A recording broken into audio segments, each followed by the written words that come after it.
Mais fais base yango yo chez LF yango yo masolo dans tabo e kangi Orléans mobimba donc ata ça me katiste ba Bruxelles donc base yango yo fais base donc koto plein na bida ko lia ko mela agogo. Ah bon? Donc au bout kana ku te vera ko sa oti.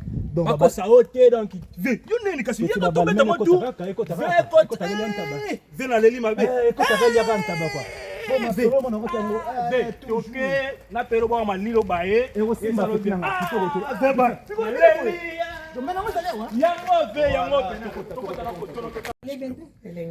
Kandi na ibsa bino kokotamba TV lele kuyi epai ya mafifi ba client bazolia ulingi ngulu ulingi ntaba tara ba client tara place propre basa kitoko boy bozu wapi ba bugarabu o warrior te voilà.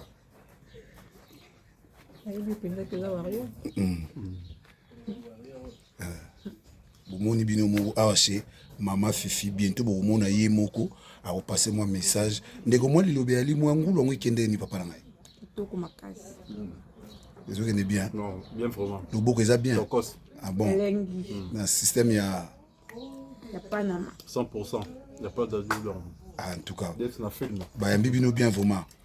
Ah oui, hein? Oui, maman Abana. Accueille bien tout ça. Accueille bien. Avec Kitoko. D'accord.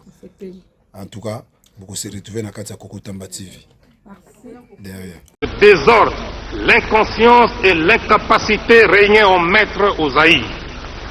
Certains d'entre vous consultent peut-être le dictionnaire pour connaître la définition du mot anarchie.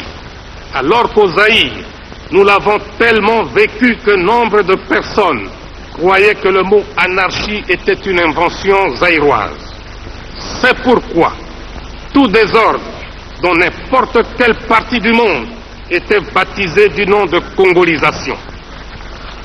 Notre pays n'a pas seulement souffert à cause de l'impréparation politique, mais également et surtout suite à la convoitise de l'Ouest et de l'Est. Les uns et les autres voulant avoir une influence déterminante sur nous afin d'être maîtres de nos importantes ressources naturelles. Les uns voulaient nous recoloniser économiquement, tandis que les autres voulaient nous dominer idéologiquement. Le Zaïre, qui est passé d'un chaos indescriptible à un pays organisé et gouverné, a fini par reconnaître, à partir de sa malheureuse expérience, ses véritables amis. Les colonialistes livrent encore le combat d'arrière-garde. En effet, des mercenaires blancs, payés par certains pays, avaient cherché à reconquérir même certains pays déjà indépendants. C'est le cas de la République démocratique du Soudan, de la République fédérale du Nigeria et de celui de mon pays, le Zaïre.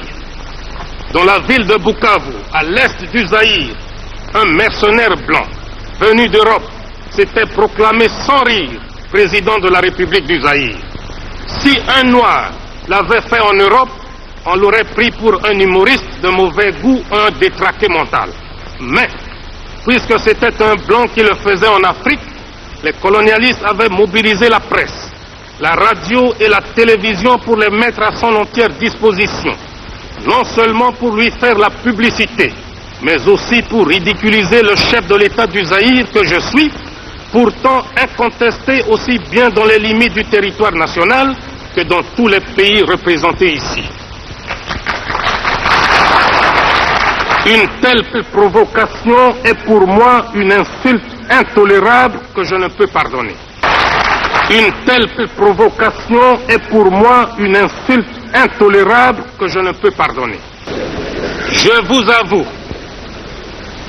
avoue que je n'ai jamais considéré le Zaïre, mon pays, comme sous-développé.